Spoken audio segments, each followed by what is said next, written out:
Bonjour, bonjour. Vite fait, là, une petite capsule concernant le discours de Macron hier, qui a duré à peu près, je crois, une petite huitaine de minutes, hein. Bon, de toute façon, c'était pas la peine d'argumenter encore plus. Voilà, moi je trouve que cet homme-là, il est soit dans le déni, soit il a une personnalité, on va dire, où il ne veut pas accepter la défaite. Et puis, voilà quoi. Macron, c'est pas une victoire à la Pyrrhus, là, hein, que tu as obtenue. Là, tu as obtenu une défaite complète.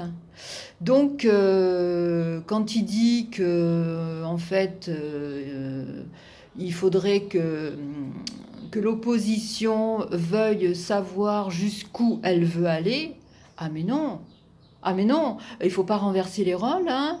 C'est à toi de dire ce que tu veux faire en présentant tes textes et justement jusqu'où tu veux aller et jusqu'où l'opposition va t'empêcher d'aller. Ne surtout pas renverser les rôles. On dirait qu'on est dans le livre de la jungle avec le serpent qui nous endort.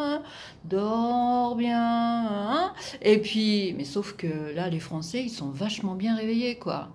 Donc Macron, je comprends pas qu'il soit, on va dire, dans ce déni-là, il donne 48 heures à l'opposition pour dire soit cas par cas, ou soit on va obtenir une majorité. Mais waouh, quels sont les gens qui le conseillent? Quels sont les gens qui le conseillent? Donc, quelque part, bah, il faudra quand même qu'il fasse, encore une fois, avec l'opposition, puisque c'est l'opposition qui détient, on va dire, quelque part, les clés, hein, maintenant. Voilà. Apparemment, donc, personne n'a accepté ses propositions de s'allier avec lui. Donc il faut qu'il s'attende à avoir une réelle opposition. Bien évidemment, ce que je ne comprends pas non plus, c'est que Borne n'a pas encore présenté, on va dire, son vote de confiance à l'Assemblée nationale. Parce que c'est quoi alors? C'est un déni de démocratie là aussi? Normalement, elle est tenue de faire un vote de confiance auprès de l'Assemblée nationale. Voilà. Soit les députés lui disent OK et elle continue, ou soit eh ben, il faut qu'elle gicle, quoi. Mais c'est hallucinant. On persiste, on signe, on fait quoi parce que ça lui convient pas.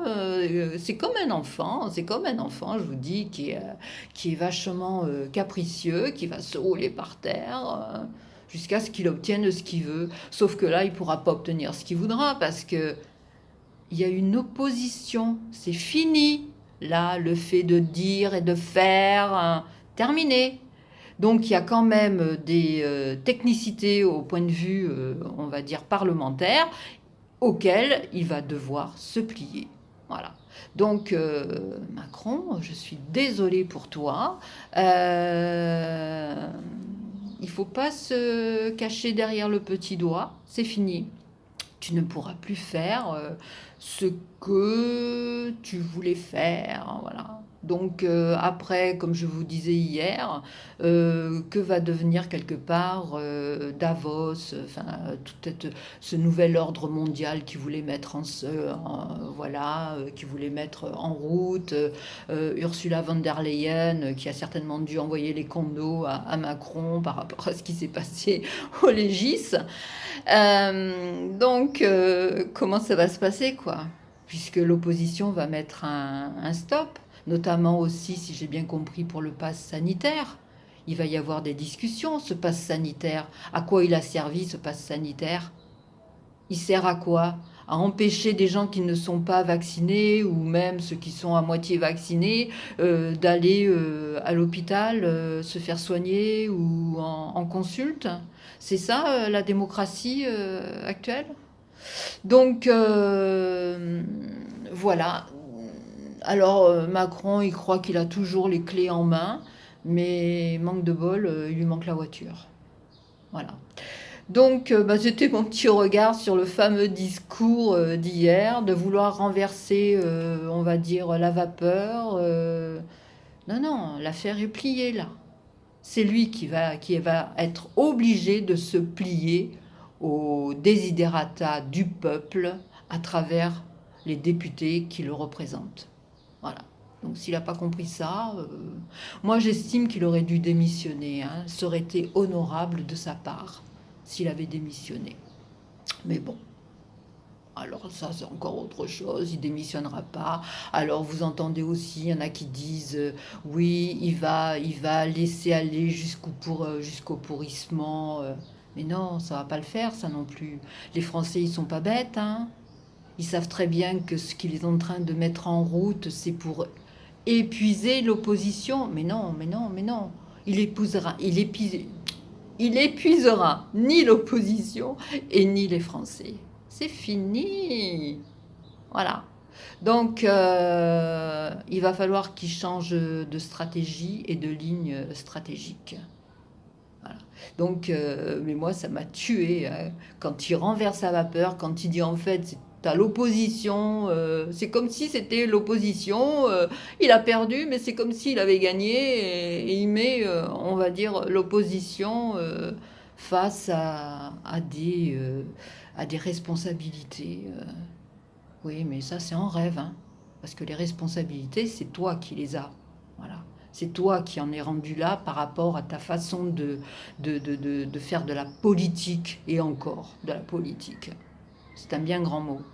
Voilà. Maintenant, oui, il va y avoir une réelle politique par rapport à ce qui va se passer à l'Assemblée nationale. Voilà, bah, c'était mon petit regard sur ce fameux discours à l'envers, quoi. Je vous la fais à l'envers.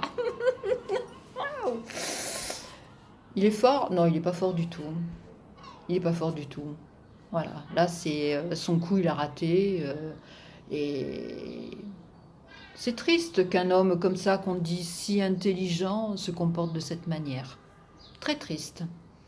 Où est l'intelligence, là? Bas de gamme, intelligence discount. Voilà, bon. Si vous avez aimé cette vidéo, ben, mettez un pouce, abonnez-vous. Oui, parce que je vous dis, hein, je suis au fond des tiroirs de YouTube. Il faut vraiment me chercher pour vouloir voir une vidéo, hein, parce que sinon, waouh! Et puis, commentez si vous en avez envie. Je vous rappelle que l'abonnement est gratuit, même si vous mettez le petit doigt sur la cloche pour qu'elle devienne noire. C'est gratuit, hein, il n'y a rien à payer. Hein. Voilà. Bon, allez, eh ben, je vous souhaite une très bonne journée. Allez, salut, à plus.